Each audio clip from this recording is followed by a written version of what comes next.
Social मीडियावरील गदारोळानंतर मुंबईहून Khed Lotay MIDC मध्ये चौकशी पथक दाखल, परवाने व उत्पादन प्रक्रियेची तपासणी सुरू. लोटे औद्योगिक वसाहतीतील लक्ष्मी ऑर्गॅनिक इंडस्ट्रीज कंपनीने इटलीत बॅन असलेल्या रासायनिक कंपनीची यंत्रसामग्री, तंत्रज्ञान व पेटंट्स वापरात आणल्याच्या आरोपामुळे मोठी खळबळ उडाली आहे.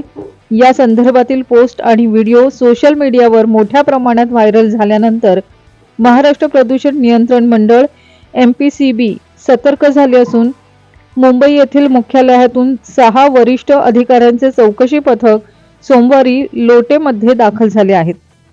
इटलीमध्ये गंभीर पर्यावरणीय प्रदूषण प्रकरणामुळे बंद पडलेल्या आणि न्यायालयीन कारवाईला सामोरे गेलेल्या मिटेनी SPA या रासायनिक कंपनीची यंत्रसामग्री, तंत्रज्ञान व पेटंट्स लक्ष्मी ऑर्गॅनिकच्या एका कंपनीने खरेदी करून लोटे येथे वापरात आणल्याचा दावा सोशल मीडियावर केला जात आहे.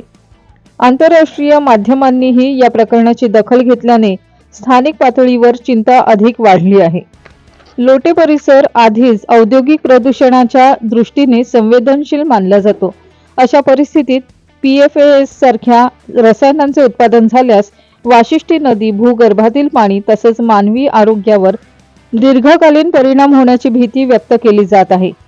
प्रदूषण नियंत्रण मंडळाने प्रकल्पाला कडक अटींसह परवानगी दिल्याचा दावा केला असला तरी इटलीत प्रदूषणास कारणीभूत ठरलेली यंत्रसामग्री येथे वापरली जात असल्याने त्या अटींच्या अंमलबजावणीवर प्रश्नचिन्ह उपस्थित होत आहे.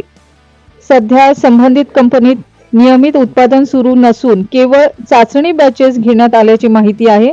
या चाचण्यांमधून निर्माण झालेला टाकाऊ कचरा तळोजा येथे सुरक्षितरित्या विल्हेवाटीसाठी पाठवण्यात आला आहे. 4 नोव्हेंबर रोजी MPCBच्या अधिकाऱ्यांनी कंपनीला भेट देऊन चाचण्यांचा सविस्तर अहवाल सादर करण्याची नोटीस बजावली होती. हा अहवाल प्राप्त झाल्यानंतर तो तज्ञ समितीकडे पाठवण्यात येणार असून त्यानंतर पुढील निर्णय घेतला जाणार आहे.